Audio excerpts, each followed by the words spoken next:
All I was saying as I'm losing my own voice is, I can't breathe. I can't breathe. Get DJ. Because he's got a, you know what I'm saying, he's a bigger dude. He's got a bigger belly, you know what I mean? So if they're pinning him to the ground and sitting on him, it's going to be really hard for him to breathe. And people tell me, you know what I'm saying, it could have been you too. But it wasn't. You know what I'm saying? That's not the case. He died.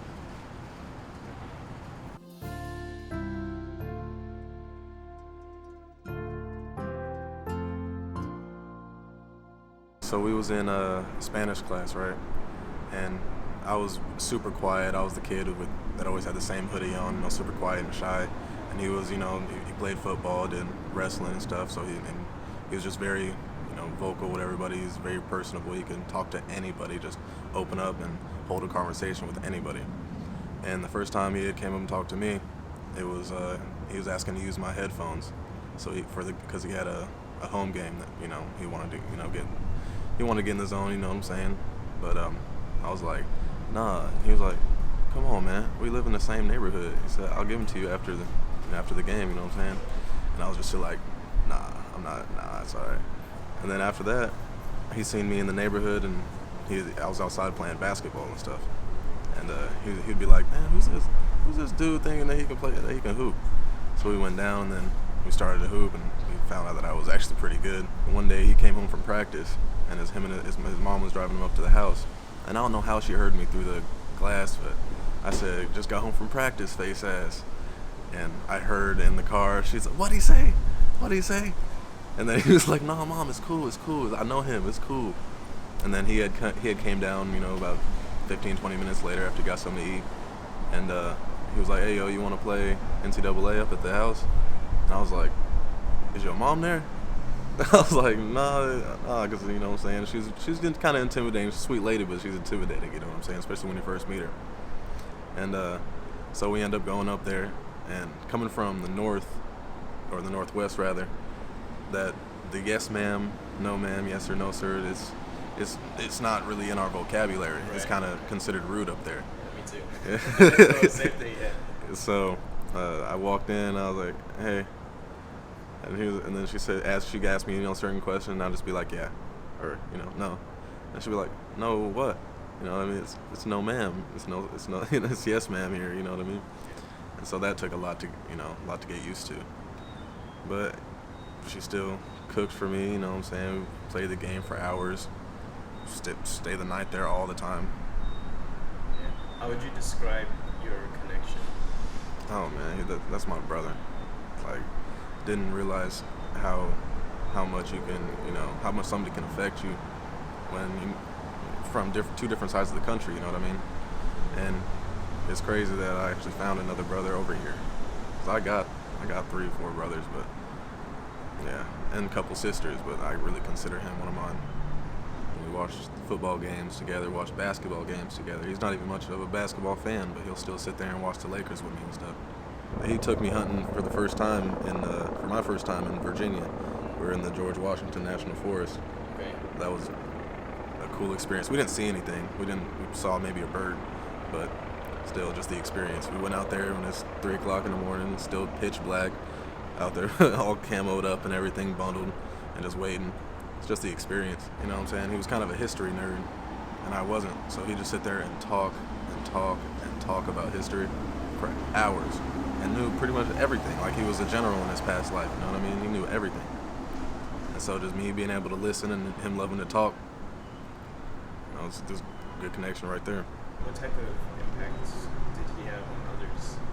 Oh, huge impact. He was always, asking people if they're doing all right, you know what I'm saying? And he's always trying to help, you know what I'm saying? He's always trying to help, and if he couldn't, you know what I'm saying, he'd do something or, talk to somebody else, just get something around to whatever, especially if he felt for you, you know what I'm saying? If he liked you and you were one of his people, he's always going to try to help and do what he can for you, no matter what it is.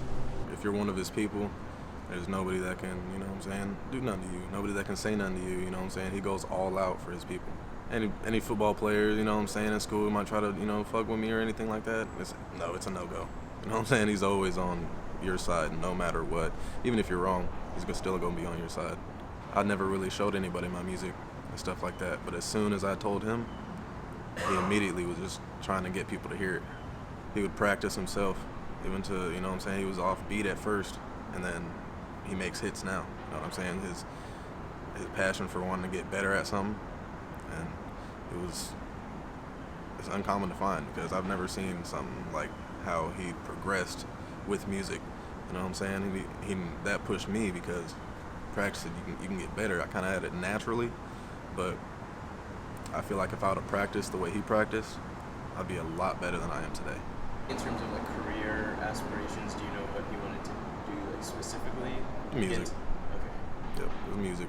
That's what we put all of our focus on. Ever since that first day that I showed him. You know what I'm saying? We started off one phone to record, and then one phone playing the beat, and we do it like that until we actually, a couple years later, found a little producer, which wasn't that great, but still it's something. You know what I'm saying? It's on a computer, you know what I'm saying? They can, work with our voice and stuff like that. We thought that shit was so cool. It's amazing to hear yourself, and being able to rap and be able to hear yourself make music that you've been listening to all these other people do, and then you can do it. It's just the coolest thing in the world to us. Before I came here, I was only listening to hip hop, and I'd hear, you know what I'm saying, country and rock and stuff like that, but never could really listen to it and get into it. But now there's country songs, rock songs that I'll turn on right now, you know what I'm saying, that I love. And I think that's definitely his fault. So we went to, our purpose for even going downtown was to watch the Titans practice. So we're up there, we're watching the practice, and then we go back down to the car, and he was like, hell, you want to go grab a drink or something, you know what I mean? Go get one of our friends. It was me and my cousin and DJ. We were walking across the bridge over by the stadium. You know how it's a bridge and everything. So the car is all the way on the other side of, the water. And so we walk over there. And then we go to a couple bars, kind of bar hopping in a way, but we're not getting stupid drunk. We're not getting super drunk or nothing like that. We just got a couple drinks, you know what I'm saying, chilling. Even a picture in my phone where we got a drink in our hand, we're sitting on the couch chilling somewhere on, you know what I'm saying, that in that building. And what I remember, we were going up on the rooftop of Whiskey Row, and we were in there for maybe 30 seconds, 30, 45 seconds. And it's me and my homeboy Kalo. We walked in first, and DJ and my cousin, they're probably 5-10 seconds behind us. You know what I mean, just talking. We're all laughing and having a good time, giggling. We giggle like a motherfucker. But I just remember hearing, you know what I'm saying, ruffling, and I think I heard him call my name, because once I talked to the detectives, he said that he did motion, like, come here when he was talking to, when those bouncers were talking to him. They said that he seen him put his hands up and then motion for me to come on. And then what was crazy to me, he asked, was that motion was it a come on, let's go, or was it a come help me, or let's fight type? I was like, no, we do this all the time, you know what I'm saying? Hey, it's a motion, let's go.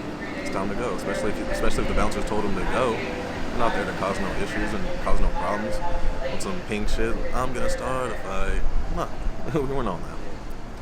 So, I turn around and I just see a whole bunch of people around him, like 4 or 5 bouncers around him, all grabbing him and stuff, you know what I'm saying, trying to detain him like they're police officers.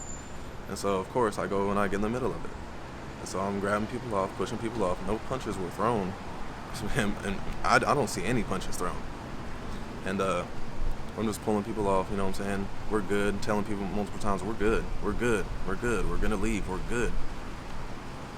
But next thing I know, more and more bouncers come, and they call the code red on us, which is apparently a code red is when every bouncer in the area, even for other bars, come to that area. You know what I'm saying? Wherever the code red is.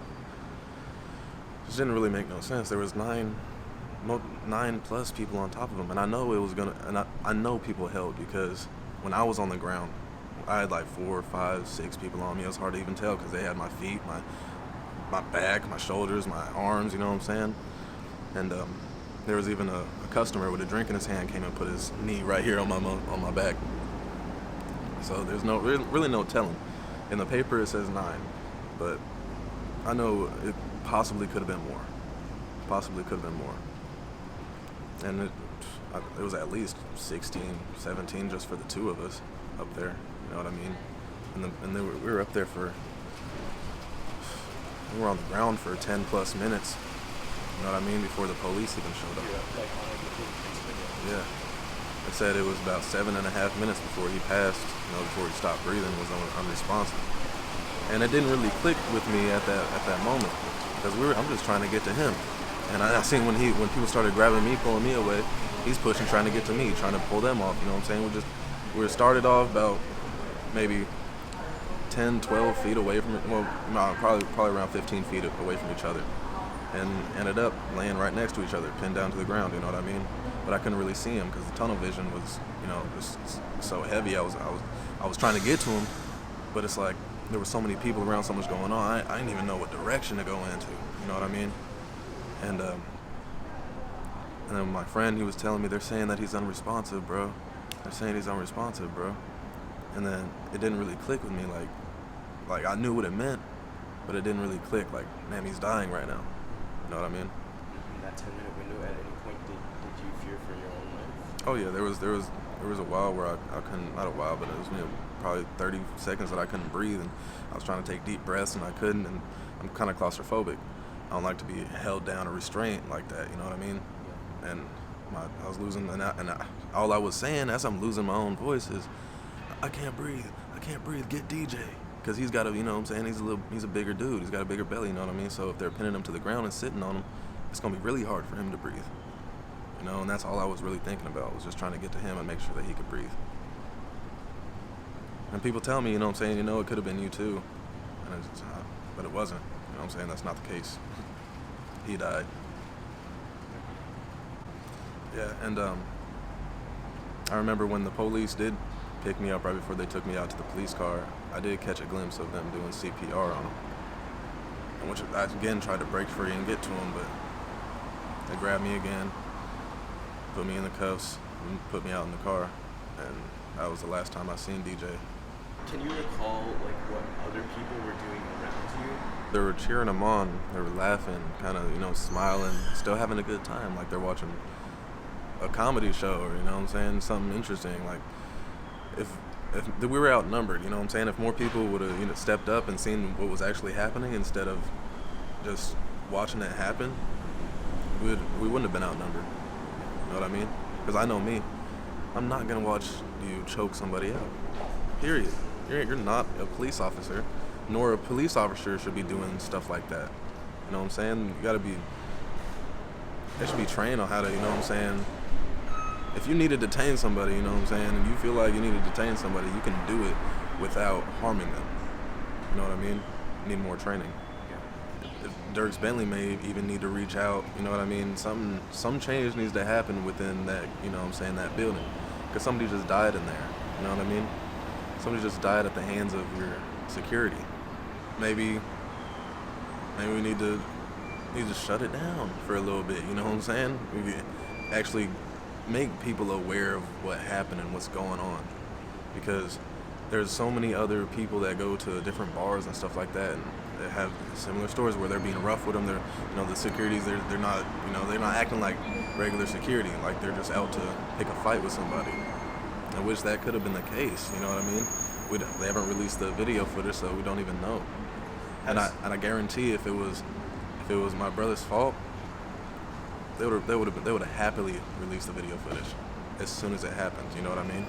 But no, there's something that they're trying to hide. We're just trying to figure that out. We weren't in the wrong, but even if you may be in the wrong, you don't deserve to die. You do not deserve to die. You know what I mean? It's people. The justice system, it's not too just. So sometimes you can't rely on them to get things done. Just like we're out here protesting and stuff, you know what I'm saying? No police officer, none of the bouncers or anybody's, come up and given their condolences. None, not one. You know what I mean? No manager from Whiskey Row, none of that. And police, they say they're helping, but we haven't felt like they are. Where does your strength come from? DJ. Strictly Dallas Barrett, you know what I mean? He would do the same thing for me, if not more, you know what I'm saying? So I gotta do everything that I can. No matter what it is, I got to do everything that I can. And I feel like the whole family feels that. You know what I'm saying? Because it's like I said earlier, he would do that same thing for us, if not more, on a higher scale. He's the reason why my clothes match. You know what I'm saying? Why I got confidence. You know what I mean? I can talk to anybody. He's the reason for all that because, like I said, I was shy. You know what I'm saying? Soft-spoken. Just, you know. But he made me what I am today, pretty much.